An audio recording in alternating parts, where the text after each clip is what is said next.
Welcome to episode 113 of Star Wars and Scotch, the first episode of 2023. What's up, Tim? Hey, Kevin. Happy New Year. Happy New Year. How are your holidays? Better than mine, I hope. Oh, Kevin. I wish that was the case. Man, It all started eventful, dude. It all started when we were going to leave for Christmas Eve to go to my in-laws, and my son was not feeling well, so he was in bed. And the second I put his coat on, he goes, "Dad, I'm going to throw up." Did he throw up on you? No, he made it to the toilet. Nice. And then, so I stayed home with him and then had a nice Christmas Eve playing video games. Nice. And then Christmas Day was nice, but Hunter wasn't feeling well, but he still rallied and did his presents. And then, Of course, as kids do. Tuesday it hit Danielle. Wednesday it hit me. Friday it hit Juliet. So I was You guys just are doing great. Yeah, we got the flu, by the way. I didn't say that. We got the flu. So Merry Christmas, Happy New Year to us. What about you? My stepdad had to go to the hospital. So, yeah. For what? Well, they thought, I mean, they didn't know. He's been there since Christmas. On Christmas he went to the hospital? Yeah, he's better now. He's good now. But yeah, God. he went the day after Christmas. So they came here Christmas Day. Long story short, Bob, I'm really happy you're doing better. But yeah, sent him off to the hospital. My mom and him were at the hospital for like a whole week. It was crazy. So yeah, Kevin, the holidays were wild. But you know what? You know what's great? You know what keeps me grounded? And you know what keeps me going? Even when things are crazy and just out of control? King's Coast coffee. A delicious, warm cup of King's Coast coffee really helps you just stay centered and grounded. So head on over to kingscoastcoffee.com and you can get yourself a delicious bag of King's Coast coffee, like our Winter Waves right now. Winter Waves is out. A fan favorite. I'm sure all of you drink it here at Star Wars and Scotch. You don't drink Scotch probably. You probably drink coffee more than Scotch. You probably drink the Darkness Blend. So make sure to check out the Darkness Blend. We got the Lupo Lifeline. Got anything fun, Kevin? And I mean, like Winter Waves is all right. Like I love. Okay, I have to say, our Christmas blend, I still have like a bag and a half of it, and that's my favorite roast. So like now I'm kind of sad. You have a bag here. Oh, Christmas. It's just if you want it, I Christmas can run one in a over cup. to you. No, I have bags. I'm good. It's just at some point it'll disappear. It'll go away. It will. Yes. Yeah. Yes. So to make room for new seasons and new things. Yay. Yeah. So on the King's Coast front, Wayne told me yesterday, we had our first meeting of the year yesterday morning, me, Wayne, and Abby. And he's like, "I'm getting barrels in." And I said, "Ooh." So stay tuned if you're into that sort of thing, because Wayne has barrels in-house. So nice. Very good. kingscoastcoffee.com. On top of the flu, by the way, Tim, my fridge broke. What? The freezer and the fridge stopped working, and the fridge works, it just doesn't go to temp, and the freezer doesn't freeze anymore. Man, so with the flu, did your fridge also get hit by the flu? Maybe, because with the flu, I had to move everything from that fridge to the fridge in my garage, which is now packed to the brim. Okay. And then on Saturday or Saturday, I can't remember, the HVAC panel went haywire and was reading error, and our HVAC wouldn't turn on. Oh my God. Mm-hmm. You're having quite the day. Week. Yeah. Half. I don't even know anymore. Yeah. 2022 really just wanted to shove a spike up my ass on the way out. So I just really wanted to remind you how it felt the whole year. So God, I was telling Tim and Ben the other day, I hated 2022 more than I hated 2020. Oof. I did. 2022 for me personally was worse than 2020. Lockdown and all that stuff and COVID, that was horrible. But for me personally, lockdown wasn't the worst thing because it gave me time to do some stuff that I couldn't. 2022 was just a shit year for me. Shit year. So that's Star Wars. Well, you know what, Kevin? It's all behind us and we're off to bigger and better things. 2023. Woohoo. Can't get worse than last year. I mean, we got some cool stuff. We got new clients. One client sent us an addendum to our scope of work with them. And they're like, we'd like to extend your contract by 8 months. And I was like, Nice. okay. Yeah. the Pete Davidson skit. Okay. Yeah, that sounds good. Yeah. We'll gladly work with you more. Yeah, sure. So, Very nice. Very good. good stuff. Star Wars. Stuff. Nice. Ubisoft coming out yesterday and teasing everyone.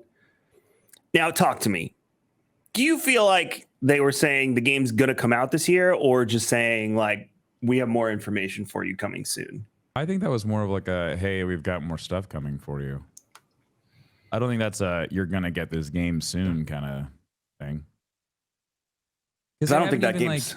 They haven't even talked about it, like any type of technical tests or anything like that. Like if it's going to be, I don't know. Like I don't know enough about it to make assumptions. That's the whole thing. Is like, you don't know anything about it. We don't know. All we know is it's going to be an open world Star Wars game. Like that's all that we know. We don't know if it's going to be a live service open world game. We don't know if it's going to be just a single player open world experience, kind of like Knights of the Republic to a certain degree. Is this going to be like, so we know that these are the same people that have worked on titles like The Division.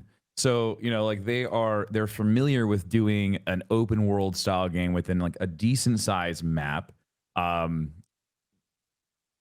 curious if they're going to go to the Division route, you know? So like, I would then assume that we will get some type of technical test along the road, like along the way down the road, but I just don't know. I'm not entirely sure. Now they are recruiting playtesters. Well, yeah, of course. I mean, that makes sense. And they're the weird one that I was monetization specialists. Oh, yikes.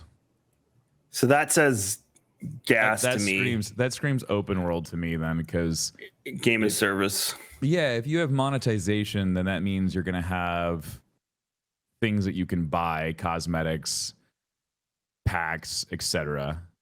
Now that could be good. It could be a good thing. Terrible. It could be a bad thing. I don't know. I mean, like I would assume, like, what was the microtransactions in other Ubisoft games? It's always been cosmetic, right? Division.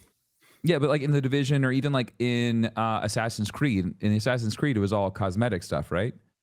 You could buy XP boost, but XP boost didn't do anything except unlock stuff on your skill tree. That was it. Okay, but it's a single player game, so it didn't really matter. What money did you spend on the Division? Not you in particular, but like the player. The Division, you can buy cosmetics. What else could you buy in the Division cash shop? It's been a while. I was actually watching someone play it yesterday. People still play that game? They just I know they had just like a massive update to it. Yeah. Okay, as of November 2022, this cash shop, according to Reddit on this thread, it is all cosmetic in the Division. It's only cosmetic. So that's fine. From what I'm now, they do that annoying thing where you have to buy their currency to buy your cosmetics. So it probably the math is off on purpose. So you're always left with this little bit of their shit currency, which is like Korean mobile strategy 101. Yeah. That stuff I hate. Like, just let me buy the damn jacket if I want the jacket and call it a day. Yeah, I'm sure there's some type of like, there's got to be a reason why they do that. There's got to be like a tax reason. Swotor does that with EA. You buy cartel coins and then you can shop in the store. Oh, I see. Huh. I don't love it, but I also get coins included in my subscription, so I always have like a couple thousand in my bank anyway. Yeah, it's driving me nuts, man. Like I know people who work on the project, and they have been so quiet about everything. Like not even a tweet, not a hint, not like nothing has changed in their headers or in their like descriptions or like anything. And it's just like, it's driving me crazy. I can't wait till they start talking about like what they've been working on. Yeah, I know with the loot boxes, FIFA got absolutely boned.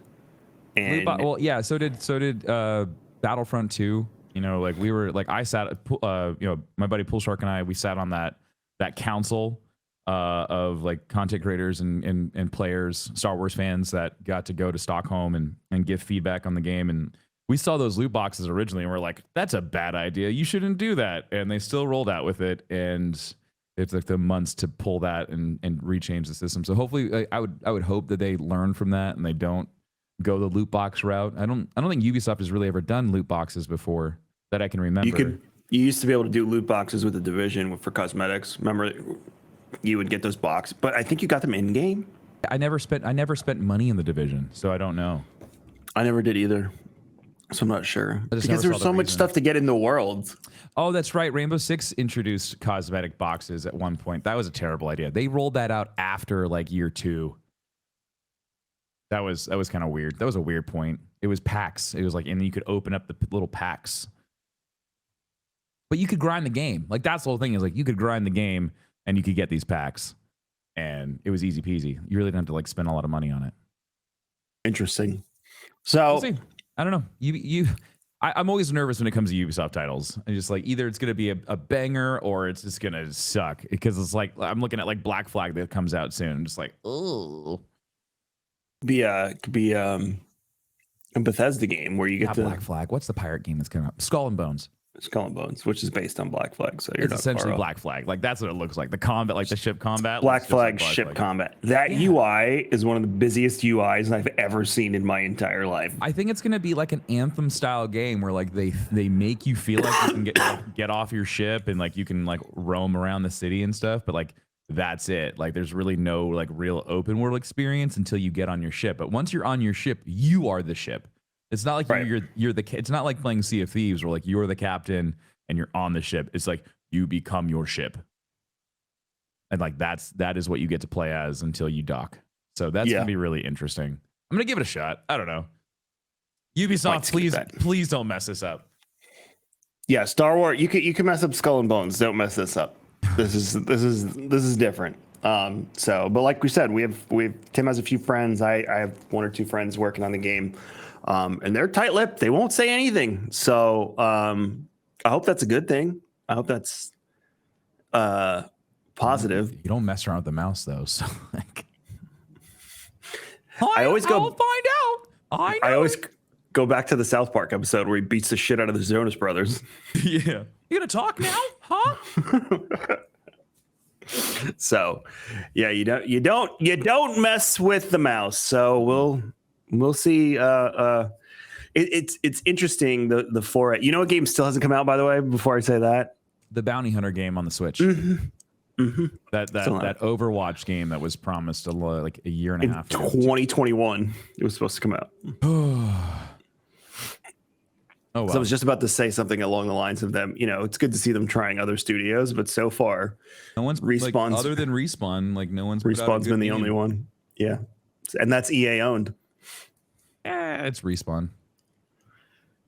Yeah, EA published it, but I mean, like Respawn doesn't like to claim that they're EA. It's just Respawn. They're weird. EA likes to claim that they are part of but Respawn, I think, Respawn, I think very much still likes to be very proud that they are just their own company. It's weird. It's a weird relationship. Vince is, I think, just going to try to buy out EA and just rename it to Respawn. Like it'll be like and then like the E and the A and Respawn will be like really big, so it still looks like EA. There was a rumor in November that EA was looking to sell. Yeah, I remember that. I'm like, there's like 2 companies on the planet that could buy EA: Disney and Apple. That's it. Yeah. There's nobody else. And even Apple's market share has dropped. They're under $2 trillion now on market cap. Sucks. Tech industry's getting slammed right now, but that's a conversation for another day. It needs to reset itself. These are natural things, and like Tim and I have said time and time again, 2020 overinflated so much. Now everyone's paying the price. Even Disney Plus. Which I tried to watch Strange World, by the way. Oof. What's Strange World? Exactly. It was their Disney Studios' latest animated film. Nice. Yeah. And it was just cookie cutter garbage. It just wasn't good. Great. So I'm going, by the way, April for Jules's birthday. I booked it. Oh, have fun. I'll let you know how it is. Thanks. Well, we're doing the I have to take your her. wall of text about the entire, like, it's just gonna be nothing but Kevin bitching for like 3 days straight. Well, I'm going to Magic Kingdom and taking her to the Bippity Boppity Boutique. You know my daughter, and you know that I have to do that while Man, she's I this can't young. wait until she's tired and you try to take that dress off of her and she just kills you. Yes, murder. She in the will park. kill you with the wand. Yep. So, Bippity Boppity Boutique, end of April. I'll let you know. Damon Lindelof's Star Wars film is shooting in, or the rumor is that they're going to start shooting in April. We have no details on what era it takes place in or anything like that. We just know that Damon Lindelof is apparently one of the only Star Wars directors to move forward with a film. This screams Bob Iger to me. Now that we found out Chapek was the one blocking Kathleen from making movies and pushing everything to Disney Plus, because that man just needed Disney Plus to work. So do you think Iger's the one that gave them the green light? So you're gonna have to refresh my memory on this, because I don't know why I should care about this. Maybe It's the next Star Wars film in development. That's it. That's literally the only reason. I don't like Damon Lindelof because of Lost. Remember we had this whole discussion. Now I remember. Yeah. Okay. Yeah. See, like the name just eluded me. That's what I was like, why should I care about this individual? Now I remember. He's right. co-directing, I think, with Charmin Obaid Chinoy. I don't know who that is. I think we looked it up last time. But yeah, we did. Yeah. Me and Damon don't get along very well because of Lost. Yeah, you don't like him because of Lost and the way he ended it. I remember. Now I'm because now he it's all took coming over. back to me. He took over for J.J. Abrams, and he's the one that exactly. And you didn't get closure. Nope. Yeah. Because JJ promised a scientific reason for everything that happened on the show, and they pulled out some Polar Unitarian bullshit. No, polar bears were fine. It was the church at the end. Okay. Oh, it was a church. It was the church. Got it. It's like, this is not science. I'm looking up Charmin's credit. Well, okay, so here's the thing though, Kevin, is that the box office numbers came out for 2022. Disney again holds top because of Avatar. Crazy enough, Avatar, Black Panther, and Multiverse of Madness. Those 3 movies just put them like over the top. It was absolutely insane. And James Cameron's still pulling in more money with Avatar. It just again hit, I think now it's at 1.4 billion globally across the board, which is insane. They were projecting that was going to be a flop. Everyone was saying that was going to completely crap the bed, myself included. And now it is just killing it, which is mind blowing to me. And then now it's like, well, shit, they have that Avatar world, Kevin, isn't going anywhere. I know. It's going to stay there. Well, here's the deal with Avatar. People are still not saying it's a good movie. I've heard that's what's few people say it to me. Is like some people have said it's okay, and other people, for the most part, from what I see, is that it's visually stunning, but it's very shallow. Which is the first movie. That was the first movie. But then I saw people saying who didn't see the first movie and they just went and saw the second movie and they loved it. So I'm so confused. Also, I've seen a couple just sneak peeks of like just parts of the movie, and there's characters that I just can't explain. So now I have to watch it because I want to know how these characters that I could have sworn not show up. Like I didn't think they'd show up in the second one, and there they are. So now I'm really intrigued. Like, what's Sigourney Weaver doing there? Flashback? It's not a flashback. I don't know, but here we are. But to your point about Disney ruling the box office. Oh yeah, so I was going on an Avatar rant. So I don't know. To your point, Kevin, is this an Iger play on like, okay, we've got to have more box office domination to help offset the cost of like Disney Plus that put them back like $8 billion. Disney's overall debt right now is like $44 billion. Like overall for the company, they're sitting like $44 billion in debt. Disney Plus has set them back really, really hard. So is this a play to try to just continue getting a better revenue generation going? Like, is this just another form? Like, where are they just going to start pumping out more and more movies? I don't know if that's the play. I would try to get your return on investment for Disney Plus and try to figure out how to encourage and incentivize people to onboard onto that service. They just upped the subscriptions in early December. I think December 8th or 11th or something like that. They upped the price for Disney Plus. But there hasn't been enough on Disney Plus as of late to get people on there. I keep on seeing more and more stuff added. Like what I know Willow's there. Have you watched any Willow yet?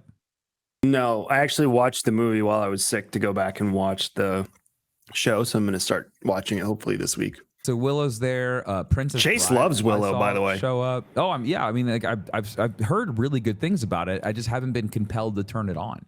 Right. And so like I wonder if that's all. I wonder if that's another reason too. Is like I haven't been really compelled to like turn on a show. Like I turn on Bad Batch because I know you and I are going to talk about it today. But I haven't really been in the mood to like just sit down and binge shows as of late. And so I started Miss Marvel over the holidays.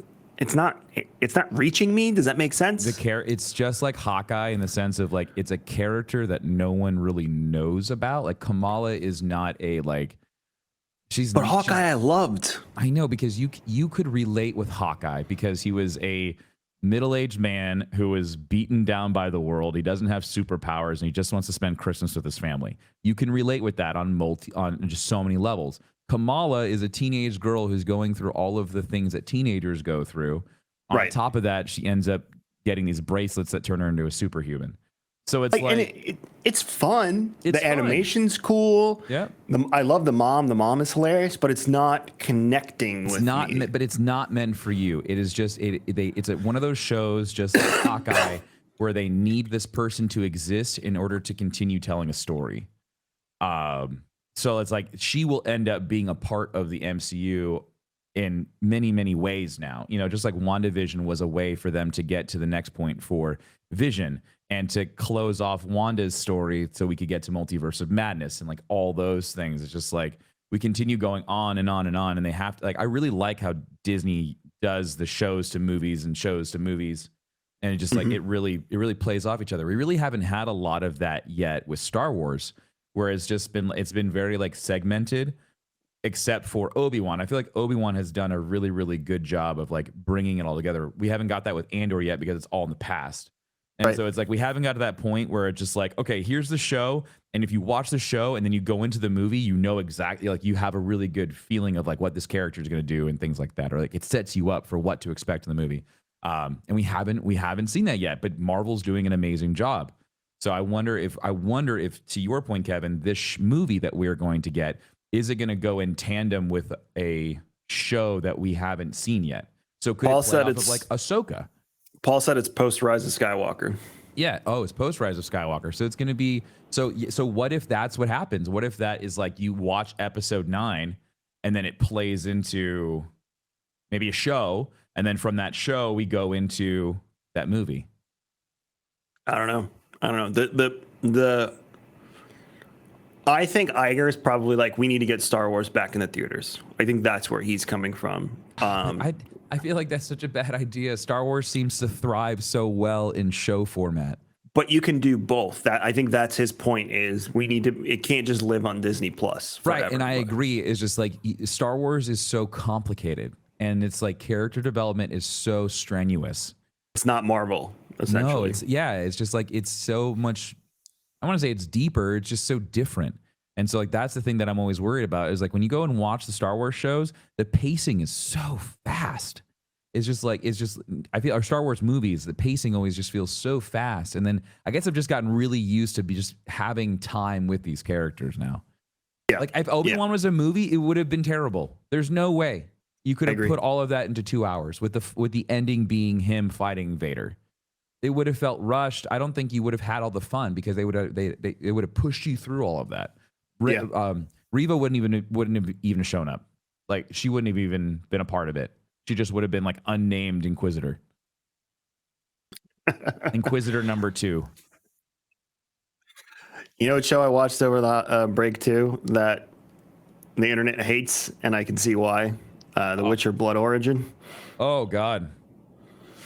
I didn't realize. Even... I had to watch it, so I watched it. I did not realize that because I don't know Witcher lore. As if you go back, Tim and I could. God. I don't know Witcher lore like I know other universes. So I was like, all right, maybe my ignorance will get me through this. And halfway through, I was like, okay, this is not bad. And then all of a sudden, they just went from one set of events of like building everything out to like, we need to create. They didn't call it The Witcher, but they're like, we need to create the first Witcher to fight this thing. And I'm like, whoa. We were doing character development, and now we're jumping. Okay. And it just felt rushed. And then I was like, all right, let me see what the critique is. And the critique is that it's all made up.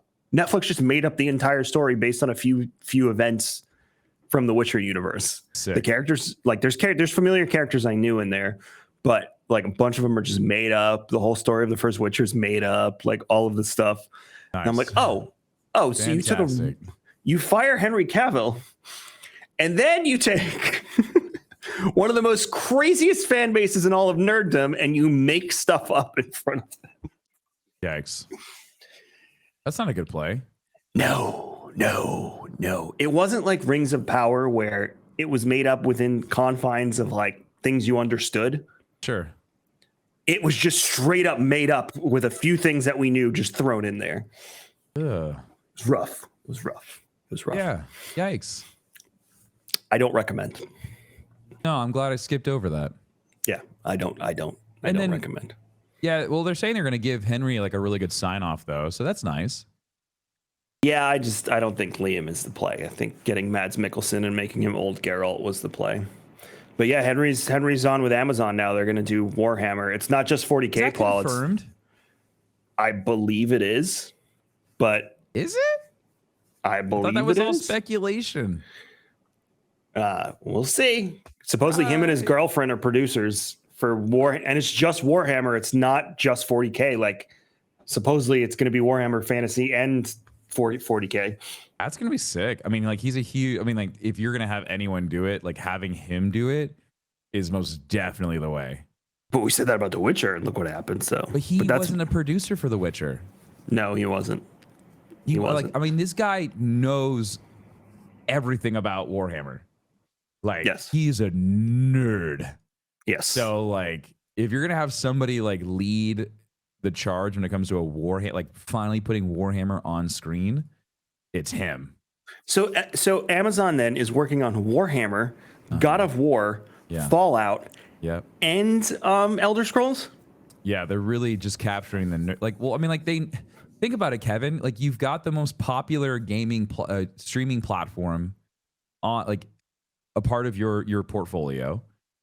Like, think of all of the cross marketing you can do. Oh my God, you just capture up all these nerds. You do ads with your streamers that are pushing these shows, and bing, bang, boom. You've got the like. That's perfect. Like, I mean, like there's. And for those Venn diagram for all their shows for like Lord of the Rings and all of that is just insane. Yeah. For those of you that don't know the Warhammer universe, and you're a fan of Star Wars, by the way. Take Lord of the Rings and Middle Earth, make that your baseline of where Star Wars would sit. And then if you took Game of Thrones and times it by 10, then you'd get to 40K. I'm talking like overdrive. 40K is some of the most gory, fucked up shit that you've ever seen in your life. So they're going to have to really push the envelope to keep the Warhammer fans happy, because there's races of what the Nurgle, the filth god, the god of filth or whatever it is. It's just Google Nurgle and you RGLE. You're welcome. People from Vermintide? No, those are the skeevers. No. Oh, see, there's so much. I don't. The rat people. Skaven. Yeah. The Skaven. Those are the Skaven, and they are in 40K too. They're space rats.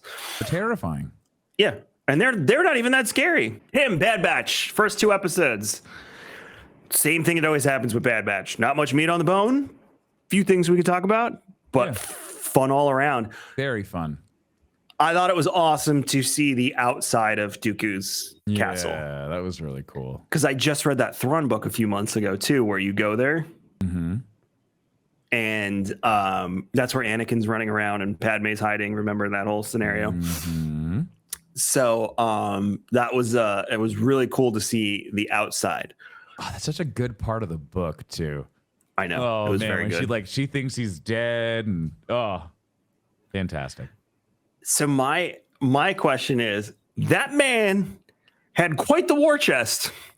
Yeah, the chest is definitely an understatement. It was more like a war treasure trove, treasure loot cave. I don't know. They were shipping containers as like 20 stories high. Yeah, Two. but There were three. 3 ships filled with shipping containers. There's a lot. And all the Bad Batch got into was one. Yeah, one. And were those kyber crystals that Omega picked up? I don't think they were kyber crystals. I think they were just like diamonds or something. Okay. In my head, they were a bunch of like kyber crystals. Are kyber crystals worth that much around the galaxy? I would assume so. Especially now with Imperial occupation, they're trying to harvest all the kyber crystals. Look at Jeddah.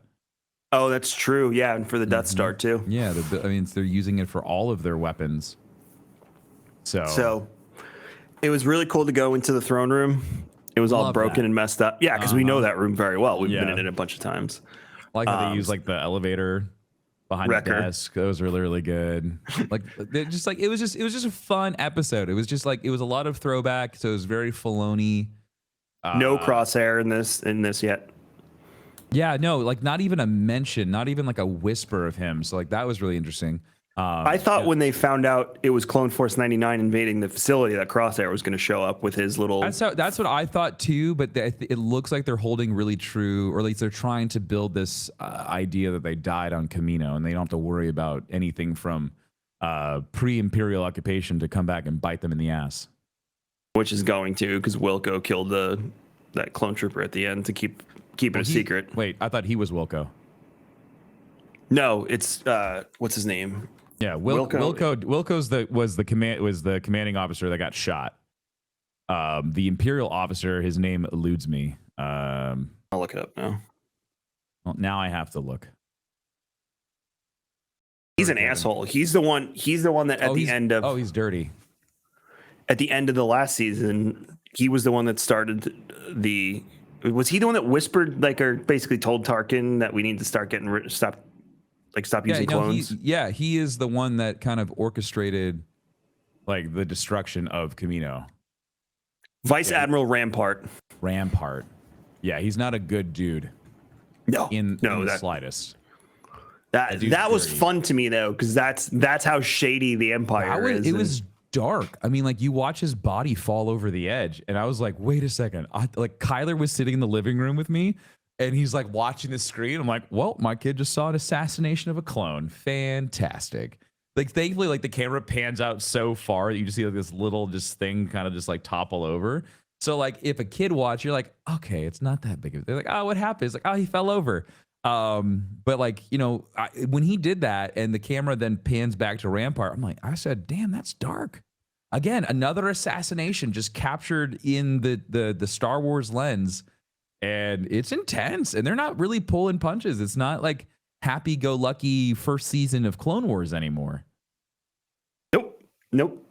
What's interesting too is I remember I used to listen to it's called Batman. It's not on anymore. Batman the Animated Podcast, and they were talking about how they could push the rating of the old animated series to the limit. Yeah, mentioning the tumbling, and they said it was just little stuff. If Batman knocked someone in the water, their head had to pop back out. Yeah. Before we change scenes. So when you're dealing with shows like this, where there's going to be a younger audience, it's all about how you work the camera, the frames, and what you show. Yeah. So you can allude to the fact that he shot him. Right. You could show him falling, but you can't show him shooting him. That's how they get away with it. Yeah. But it's cool. So, like it's really interesting to see like just a dark Star Wars. Like I'm all for it. I love it. You guys know me. Like, you give me dark Star Wars, and I'm happy. So, like, they set the tone really, really well. I tweeted about it earlier. I said I think this Star Wars is going to be, or this season of Bad Batch is going to be dark. I think it's going to be really emotional. I think like the way they just set it up. I think we're going to see a lot of, especially like the way that Omega doesn't feel like really a part of the crew. at least right now, you know, she heard them talking about how like their lives changed before like with Omega showing up. And so she felt bad about that, and that's why she wanted to go prove to them that she was worth sticking around. You know, it's like they didn't make a mistake by saving her. And so that in of itself is really intense. You know, this whole idea of belonging and feeling wanted by these people that are your family. I mean, like those are her brothers. Like no, like you can't, like there's no way to cut around it. Like they are related, and so she wants to feel like she's a part of the crew, and that's what she's been wanting to do since, you know, the first season. And so it's gonna be really, really interesting, like to see what happens with Omega and her development and the way that she kind of grows up into her own person. That's the character that I've been most intrigued by, and I want to see more about is Omega and how she plays into like Boba Fett. You know, because like we know that they are themselves. That like they're Omega. Yeah, they're the Alpha and Omega. He's Alpha, she's Omega. They come from the same clone. I don't know what cloning pool, genetic material. I don't know however you want to call it, but yeah, they are one and the same. She's just the female version of him, and so I wonder if there's going to be any connection there, any ties, and how it plays in. Like, are we going to see? And you know, there's always that rumor of Boba Fett coming back for another season. You know, does that play into Omega? Like, where's her story going to end? So, because we kind of had some closure with Boba Fett. We know what happens with him. But now that we know that Omega's running around, you know, are they gonna? What's really gonna happen to Clone Force 99? I guess is gonna be like the big overarching question here. Is like when we get to the end of season 2, is that it? Are we gonna get a season 3? Does Clone Force 99 just get wiped off the face of the Star Wars universe? So there's a lot of questions for me right now as to like what's gonna happen here. Fives is posing interesting questions to Hunter though. Like, well, even if we get the money, what are we going to do with it? Yeah. You know, can we do good? Can we fight back? Can we raise it? He's talking about raising an army essentially. Yeah. So maybe they didn't get the score this time, but Fives wants, I don't want to say he wants revenge. He doesn't want revenge. He wants to do the right thing. Mm-hmm. And even Sid was, you know, saying to them, what do you think is going to happen? Like the Empire's eventually going to make their way here, shut me down, and then you guys aren't going to have any work anymore. Mm-hmm. And I'm sure we'll see Wanda Sykes' character again. I loved hearing her voice just pop out of nowhere. That was great. It felt like some sort of like old like Queens of Comedy thing with Rhea Perlman and Wanda Sykes just sitting in the room talking, and I was like, I know, that's great. They're both amazing. I enjoyed that. I'm glad they showed these episodes, like launched them both at once. It felt like one really long episode at the end of the day. Because if it ended with them falling in the crate, I would have been like, well, come on. I gotta wait a week. Typical. So that whole scene was awesome too, with the Tech talking the entire time. He's like, this is developing into a very bad situation. It was fun. You know, I actually thought Tech at one point was gonna die. You know, it was just like, it looked like it was like the ultimate sacrifice. Him with his shattered femur, and he's just trying to like hobble and shoot things. Just like, this is it. We're gonna lose somebody the first 2 episodes. Heck, what happened? 160 kilograms of pressure have crushed my femur. Not doing very well. So the gentleman from what is the planet called, or the people? He said it and I can't remember. Yeah, no. Romar was his name. I remember that. Did you get like, is this guy shady? Were you like as skeptical as they were? No. And the reason why is because they showed the city and Hunter says orbital bombardment or Imperial orbital bombardment, just like Camino. And so in my head, that means that these people are refugees and they're scared and they're just trying to defend their home. And so like that to me told me that anyone that they run into that's civilian that isn't Imperial is going to be essentially F the Empire and we want our home back. Because he even said, do you think Count Dooku took all his resources only from outer planets? No, he stole from us. Yep. And so he's pissed. They hate the Empire. He hates what Dooku did to them for the Separatists, all under the ruse of like, oh, I'm doing this for the greater good. I miss Dooku. God, that was such a fun character in Clone Wars. Dooku is even the way they drew him. I don't know. I loved Clone Wars Dooku. Well, I think we have a long way to go. There's 16 episodes. We got 14 more weeks of Bad Batch. And they're and these were two 27-minute episodes. So we had 50. Well, they stopped at like 21 minutes. So let's call it. You had 42 minutes of Bad Batch. Are we going to get longer episodes, or do you think these are going to be short? I think they'll stick to that Saturday morning cartoon length, which is around 21 minutes, because then with commercials, it came out to half an hour. I think they'll stick to that. Maybe the finale will be longer if they're, leading up to some sort of story. Yeah. I'm pretty sure it overlaps. Yeah. It's going to overlap with Mando. I don't know if that's on purpose. It's also going to overlap with Fallen Order. Oh. Oh, that's interesting. Yeah. So I don't remember. Have any tie-in with the video game and the show? I could see the Bad Batch showing up in the game more than I could see Cal showing up in the show. And I don't think that's going to happen. I don't think it's going to happen either. I think they're two completely different stories, that their characters, they just wouldn't go well together. Yeah, I agree with you. I think Clone Force 99 sits well on its own. We know Cody's coming back this season from the trailer. I thought it was Rex. Rex is at the end. Cody's in the middle. Oh, I totally missed the Cody part. Cody's in the middle. Oh, yeah, I love Cody. Yeah, Rex is the one at the end. We have no idea what happens with Cody after... Yeah, that's awesome. I totally missed that part. Well, then we get to figure out what happens with this chip. Right. Because he went full Order 66 and just started shooting at Obi-Wan. So that's interesting.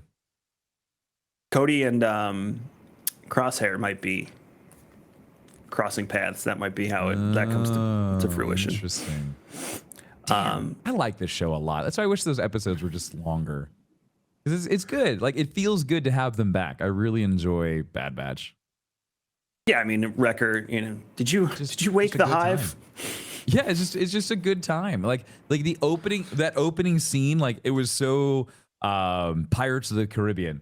It's just like it was just I imagine Johnny Depp going, ah! And it's just like the natives are chasing him. It's just like these crabs that are chasing them. It was really good. It was a fun watch. Yeah, no, I really thought that first planet was in the trailer. It was Scarif, but that obviously was not Scarif. No, it's just a place. Planet. Just a place. But yeah, no, I think they're going to go more into obviously how Rampart is trying to get rid of the clones, essentially. Yeah. Because you saw too, his programming was why he said that. He was like, I won't falsify a report. Oh, most definitely. And the way he said it was like his programming. That kicked in for sure. And he's like, well, if you won't, I will. Yeah. Well, and that's why the TK program was created. That was the whole reason, is because they knew that there was a malfunction with these generation clones. And so, that's the whole thing, is do we want to continue making more clones and spend more money, or can we just enslave our citizens and just force them to be cannon fodder, essentially? Right. And that's what clones are. That's what stormtroopers are. They're just cannon fodder. And that explains why all the stormtroopers have terrible shots, and why they really don't do anything. All these things, because they're just basic civilians that just got thrown in because the Emperor said so. Yep. Well, we'll see what happens next week. It seems like it's going to be these two episodes were connected. Episode 3 probably will be a new mission, or something along those lines. So we'll see what happens next week, and whatever news comes along in the world of Star Wars. Hopefully, there's some gaming news or something. We got a new book also, Kevin, that we have to talk about. You need to finish Divergence, so we can talk about that. And then we've got the Battle of Jeddah, which apparently is really, really good. All right, I'm in. So I'm in. I'm excited for Battle of Jeddah. Everyone was saying that I sent you a tweet and they equated it to the first one was like Iron Man, the second one was like Captain America, and this book is the Avengers. And I'm like, oh, okay, I'm sold. So I have it downloaded. It's on my Audible. I just got to finish. I'm on the last part of Divergence, and it's kind of frustrating because it's like I saw this coming like chapters away. I was like, well, this is how they're gonna fix it, and they got to the point where I was like, yep, there it is. So I just have to kind of like finish it. But we already kind of knew what was gonna happen if you paid attention in the previous books. I got like 4 hours left. Nice. You should have. You had a perfect excuse to listen to your audiobook. I didn't want to do anything. You were dying in bed. You could have just listened to it. I didn't want to do anything. I just wanted to die in bed. Oh, I see. I couldn't even play video games. Oh, that's terrible. Yeah, it was awful. Oh, all right. Yeah. Well, now that you're better, you've got an assignment. You got to finish Divergence so we can talk about it. I was listening to it on the way here. I'm working on it. Perfect, Chipping away at it. Perfect. All right. Make sure you go follow Tim, fb.gg/darkness429. Live Monday through Friday, 9 a.m. Eastern every morning.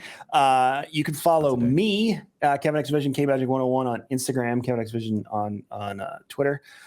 You can follow Star Wars and Scotch everywhere except Twitter. It's Star Wars Scotch. And Rare Drop. It's Rare Drop or Rare Drop Co. everywhere. So go to all of your internet places, follow the things, check it out.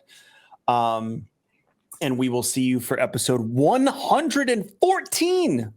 That is a lot of episodes. It's a very special episode for me. 114? Yeah, means a lot. So you have to tune in next week to find out why. I thought 429 would be like your jam. We got a long way to go. I don't know if I have it in me to make it to episode 429. You don't want to be 50 and still doing this podcast with me? That sounds terrible. Wow! May the force be with you. Oh, that hurts.